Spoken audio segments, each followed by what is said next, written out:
The Singer Featherweight C240 sewing machine will always tell you which foot you should have on the machine.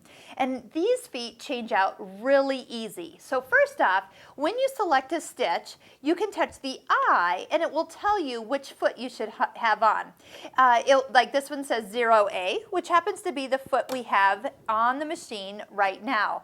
Now, when you find you are attaching the feet and taking them off, all you have to do is push down on the foot. When you do that, it just comes down and off its little area, and then those little bars can easily be lifted up and reattached. Now, there is one thing you have to know about this machine.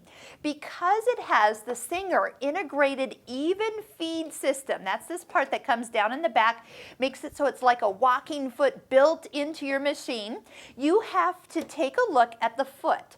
If the foot has this groove in the back, you need to make sure this is pulled down into that empty space. Because if you're sewing without it and that empty space back there, your fabric's kind of just playing around. You're going to have really not great stitching.